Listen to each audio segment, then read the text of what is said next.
டேய் அபி, நீ நான் ஒரே கம்பெனில வேலை பார்க்குறோம். உனக்கு மாசம் 30,000 தான் சம்பளம், எனக்கு மாசம் 30,000 தான் சம்பளம். ஆனா நான் ஏகப்பட்ட கடன்ல மாட்டி முடிச்சுக்கிட்டு இருக்கேன்டா. நீ மட்டும் கடன் இல்லாம வாழ்க்கையில நிம்மதியா இருக்க எப்படிடா?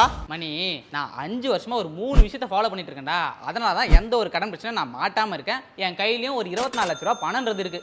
இன்னும் 5 வருஷத்துல அது ஒரு 68 லட்சமா ஆயிடும். ஏன் நம்ம விராட் கோலி கூட இதை தான்டா ஃபாலோ பண்றாரு. இதெல்லாம் நம்ம ஃபோன் மூலியமாவே பண்ணிக்கலாம். என்னடா சொல்ற? அப்ப அந்த 3 விஷயத்தை என்னன்னு சொல்லு, நானும் பண்ணுவேன்ல. சொல்கிறேன்டா மணி, கவனமாக கேட்டுக்க. எல்லாரும் பண்ணுற மொதல் தப்பு என்னன்னா சேலரி வந்த உடனே என்னென்ன செலவுகள்லாம் இருக்கோ அந்த செலவுகள்லாம் பண்ணிவிட்டு அதெல்லாம் போக மிச்சம் எதனாச்சும் காசு மந்த் எண்டில் இருந்துச்சுன்னா அதை சேவிங்ஸ்ன்றது பண்ணுவாங்க. எல்லாரும் பண்ணுற பெரிய தப்பு இதுதான். இந்த தப்பை நான் பண்ணவே மாட்டேன். சேலரி வந்த உடனே ஒரு 5,000 ரூபாய் பணத்தை தனியாக எடுத்து வச்சிருவேன். அதுக்கப்புறம் மிச்சம் என்ன பணம் இருக்கோ அதை தான் செலவு பண்ணுவேன். நான் தனியாக எடுத்து வச்சேன்னு சொன்னேன் பார்த்தியா, அதில் கையே வைக்க மாட்டேன். அப்படி நான் தனியாக எடுத்து வச்ச பணம் தான் இன்னைக்கு எனக்கு 24 லட்ச ரூபா சம்பாரிச்சு கொடுத்துருக்கு. இன்னமும் சம்பாரிச்சு கொடுக்கும். டேய் நிறுத்துறா. நான் ஒன்ன மாதிரி சம்பளம் வந்த உடனே சேவிங்ஸுக்கு தனியாக பணத்தை எடுத்து வைக்கலனாலும் மாதம் எனக்கு 3,000 நாளாங்கிறது மாத கடைசியில் மிஞ்சுண்டா. அதை நான் பேங்க்கில் போட்டுட்டு தான் வரேன். ஆனால் எனக்கு அதில் அவ்வளோ பணம் திரும்ப கிடைக்கவே இல்லையே. நீ என்ன பண்ண உனக்கு இவ்வளோ பணம் திரும்ப கிடைக்குது? அது என்னன்னு சொல்கிறேன்டா மணி. அதுக்கு முன்னாடி எல்லாரும் பண்ணுற 2வது தப்பு என்னன்றது தெரிஞ்சுக்க.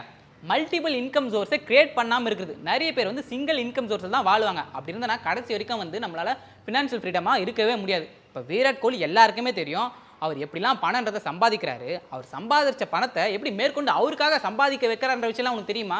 இப்போ விராட் கோலி கிரிக்கெட் ப்ளே பண்ணுறது மூலிமா அதுலேருந்து கொஞ்சம் பணன்றது சம்பாதிக்கிறாரு. அதே மாதிரி பிராண்ட் என்டோர்ஸ்மெண்ட் லைக் இந்த பூமா, அவுடி, மிந்த்ரா, ப்ளூ ஸ்டார் இதுக்கெல்லாம் ஆட் பண்ணி அது மூலியமாகவும் பணன்றது சம்பாதிக்கிறாரு. அடுத்ததாக சோஷியல் மீடியா மூலமாக, அதாவது ஒரு போஸ்ட் போடுறது மூலியமாக, கொலாபரேஷன் பண்ணுறது மூலிமா அது மூலியமாக பணன்றதுலாம் சம்பாதிக்கிறாரு. இப்படி அவர் சம்பாதிச்சு வச்ச பணத்தை எல்லாமே சும்மா பேங்க்கில் போட்டு வைக்காம பிஸ்னஸில் இன்வெஸ்ட் பண்ணுறாரு.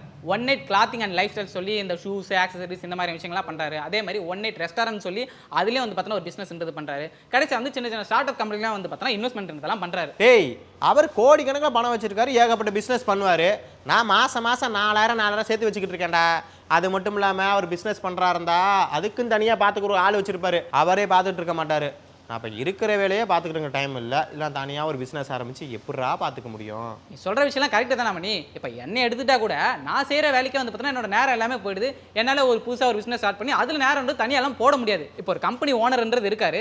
அவர் என்ன பண்ணுறாருன்னா, எனக்கு கொஞ்சம் பணம்ன்றது தேவைப்படுது, அது இருந்துன்னா என் கம்பெனி சக்ஸஸ்ஃபுல்லாக நான் நடத்திடுவேன். அப்படி நடத்தி அதில் என்னாச்சும் ப்ராஃபிட் இருந்ததுன்னா அதோட ஷேர்ன்றது கொடுத்துறேன்.